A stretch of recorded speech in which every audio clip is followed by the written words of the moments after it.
Welcome to the new topic. आज जो है ना हम डिसऑर्डर ऑफ द लंग्स की बात करेंगे। जो हमने रिस्पिरेटरी डिसीज़ स्टार्ट किए हुए हैं ना, एम्फीज़ीमा इसमें एक शॉर्ट सा टॉपिक है, एक शॉर्ट डिसऑर्डर है जो हो रहा होता है लंग डिजीज़ में। सही है। तो मेरा नाम है बशारत अली और आज जो है ना हम डिसऑर्डर ऑफ द लंग्स की बात करेंगे। सही है।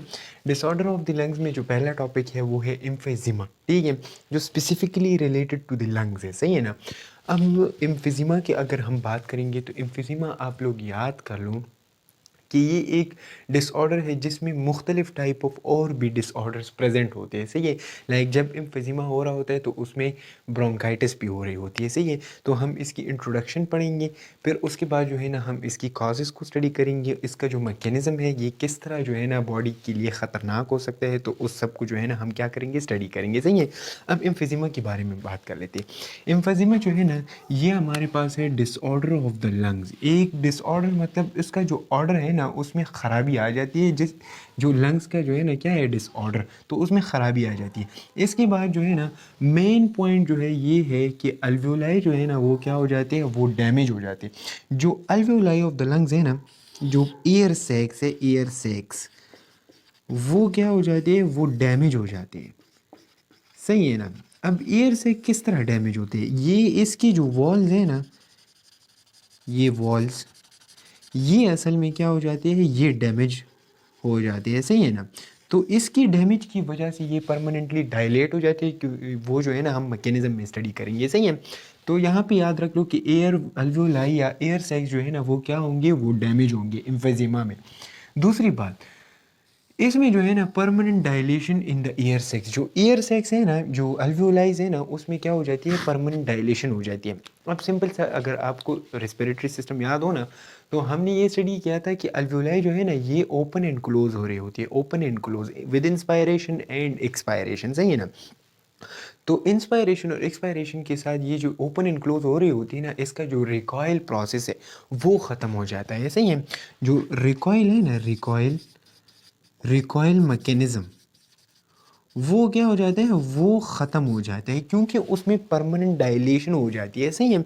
अब इसके जो कॉजेज़ हैं ना उसकी तरफ आएंगे, लेकिन ये दो बातें हमेशा के लिए याद रखो कि अल्वेओलाई डैमेज होगा, अल्वेओलाई की जो वॉल्स हैं ना वो डैमेज होंगी, और उसकी जो एयर सैक्स है, ये जो अल्वेओलाई है, इसमें हमारे पास क्या आ जाती है, परमानेंट डायलेशन आ जाती है। सही है। अब ये परमानेंट डायलेशन क्यों हो रही होती है, कौन सी वजह है जिसकी वजह से क्या हो रही होती है, ये परमानेंट डायलेशन एयर सैक्स जो है ना उसमें हो जाती है। सही है। इसमें जो पहला काज है ना वो है smoking, cigarette smoking. Now cigarette smoking किस तरह कॉज करती है, ये जो सिगरेट स्मोकिंग है ना, इसमें जितनी भी ये सब्सटेंसेस प्रेजेंट होते हैं वो हमारे पास क्या करते हैं, it will cause damage to the walls, damage the walls. जो वॉल ऑफ दी अल्वेओलाई है ना, ये इसको क्या करेंगे, ये इसको डैमेज करेंगे। तो cigarette smoking is the cause of alveoli. Air pollution, अगर ऐसी इन्वायरमेंट में आप लोग रह रहे हो कि जिसमें जो इरिटेंट है ना, जिससे आपको एलर्जी है, या ऐसी इन्वायरमेंट पे रह रहे हो कि वो सूटेबल नहीं है फॉर रेस्पिरेशन, तो air pollution can cause emphysema, air pollution can cause damage to the alveoli. सही है ना। इसके बाद एयर इन्फेक्शन, एयर इन्फेक्शन का मतलब ये है कि अगर एयर पोल्यूशन है, मैंने जो है ना इन्हेलेशन स्टार्ट की हुई है, इन्हेलेशन एंड एक्सपायरेशन जो है ना प्रोसेस तो हो रहा होता है, मैंने कुछ ऐसे सब्सटेंसेस को इनहेल कर दिया जो मेरे लिए ख़तरनाक है, harmful substances like micro organism. तो जब वहाँ पे एयर इन्फेक्शन, मतलब एयर की वजह से क्या हो गया, मेरे लंग्स में क्या हो जाती है, इन्फेक्शन आ जाती है। सही। So that infection can cause damage to the wall of the alveoli. सही है ना। जैसे हमने नमूनिया और टीबी में बात की थी कि वो क्या कर सकते हैं, that will cause the severe damage to the lungs structure. सही है ना। इसके बाद अगर किसी चीज़ से आपको एलर्जी है, लाइक पोलन ग्रेन्स हो गए, इसके अलावा और भी बहुत सारे एलर्जीज है, तो उस एलर्जी की वजह से क्या हो सकता है, आपकी जो एयर सैक्स है ना उसकी वॉल्स जो है ना वो परमानेंटली डैमेज हो सकती है। सही है ना। इसके बाद हम बात कर लेते हैं इसकी मैकेनिज़म्स के बारे में। अच्छा, मैकेनिज़्म से पहले कुछ इसके साइन एंड सिम्पटम्स होते हैं कि एम्फीज़ीमा जो है ना, आप लोग कैसे जानेंगे कि ये एम्फीज़ीमा है। सही है ना। तो शॉर्टनेस ऑफ ब्रेथ, जो डिफ़िकल्टी इन ब्रीथिंग होगी, क्योंकि वहाँ पे अल्वेओलाई जो है ना वो परमानेंटली क्या है, वो डायलेट है, तो सिंपली वहाँ पे गैसेस एक्सचेंज नहीं होगा, तो डिफ़िकल्टी इन द ब्रीथिंग। सही है ना। कफिंग होगा, कफिंग इसलिए होगा कि वहाँ पे आप लोगों की जो ब्रोंकाई है ना, ये हम मैकेनिज़्म में स्टडी करेंगे, जो ब्रोंकाई है, तो bronchi will also damage in these type of disease. मैंने बात की इंट्रोडक्शन में कि क्या होगा, एम्फेजिमा के साथ साथ और भी बहुत सारे डिजीज़ आ सकते हैं। तो there will be a bronchitis in related to the emphysema, सही है ना, जिसको हम सीओपीडी कहेंगे, लेकिन उसको हम डिस्कस नहीं यहाँ पे नहीं करेंगे। तो कफिंग जो है ना वो कॉज हो सकती है due to the irritants, due to the infection, due to any other substances, सही है ना। तो कफिंग कॉज हो सकती है। साइनोसिस, साइनोसिस का क्या मतलब है? साइनोसिस का मतलब है bluish colouration, blue colour of lips, सही है ना। जिस तरह हमने नमूनिया और टीबी में बात की थी कि जो गैसेस एक्सचेंज नहीं होंगे और जो CO2 है ना वो क्या करेगा, उसकी तादाद ब्लड में बहुत ज़्यादा हो जाती है, तो उसकी वजह से जो bluish coloration of the skin है, bluish coloration of the lips है, तो उसको हम क्या कहते हैं? साइनोसिस कहते हैं। तो ये कुछ इसके साइन एंड सिम्टम्स हो गए। अब इसकी मैकेनिज्म की बात करें। मैकेनिज्म की जो है ना ये 6 पॉइंट्स है। इस 6 पॉइंट्स को आप लोग जो है ना याद कर लें। पहला, regular exposure to the irritant. पहला जो हम इसकी मैकेनिज्म की बात करेंगे तो रिमेंबर वन थिंग, एक्सपोजर जो है ना, जितना भी आप लोग इरिटेंट को एक्सपोज होंगे इतनी ही बड़ी जो है ना वो रिस्क है आप लोगों की एम्फीज़िमा कॉज होने की, सही है ना। तो regular exposure to the irritant, ठीक है, एंड दीज एक्सपोजर, ये एक्सपोजर क्या करेगा, lead to the damage of the alveoli. जितना आप एक्सपोज होंगे इतना आप लोगों की अल्वेओलाई जो है ना वो रिस्क में होगी कि उसमें क्या हो जाए, एम्फीज़िमा हो जाए।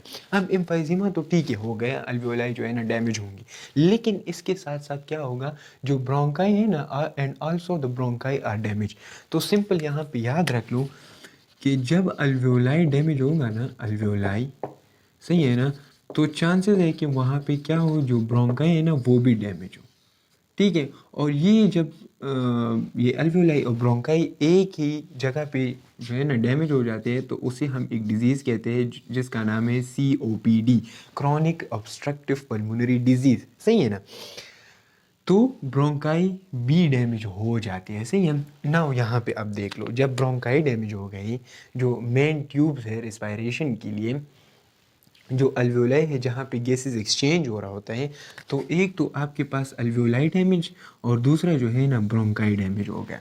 दो मेन इंपॉर्टेंट जो स्ट्रक्चर थे वो तो डैमेज हो गए, तो इसका नुकसान हमारे पास क्या होगा, this will cause disturbance in the gas exchange. तो आपका जो गैस एक्सचेंज है ना CO2 और O2, जिस जो गैस एक्सचेंज हो रहा होता है वो डिस्टर्ब हुआ, क्योंकि उसके लिए जो स्ट्रक्चर रिक्वायर्ड है वो वहाँ पे डैमेज है, सही है ना।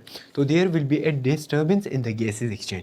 जब गैस एक्सचेंज में जो है ना डिस्टर्बेंस होगा तो ये क्यों हो रहा होता है, because the air sacs are permanently dilate. जो एयर सैक्स है ना वो परमानेंटली डायलेट हो जाते हैं, तो जब वो परमानेंटली डायलेट हो जाते हैं तो वहाँ पे गैसेस एक्सचेंज नहीं हो रहा होता, तो उसकी वजह से गैसेस एक्सचेंज में डिस्टर्बेंस आ जाती है, सही है।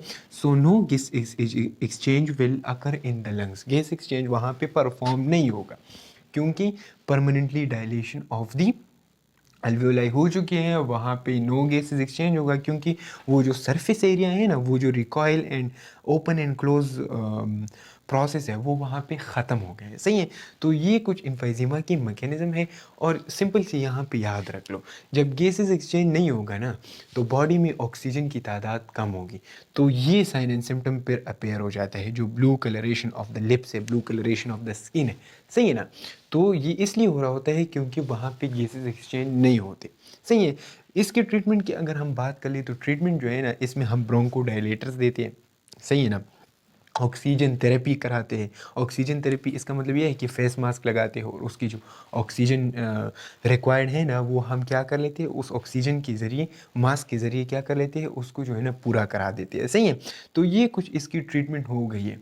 अब पहले जो है ना आप लोग क्या कर ले, इसके नोट्स बना ले, सही है ना। ये आपकी FSC की रिस्पिरेटरी डिसऑर्डर का जो चैप्टर है ना उसमें एक डिजीज़ है, तो पहले आप लोग क्या कर ले, इसके नोट्स बना ले और इसके बाद जो है ना इसको याद कर ले, इसको practically 3D videos 3D animation के साथ देख ले, सही है ना।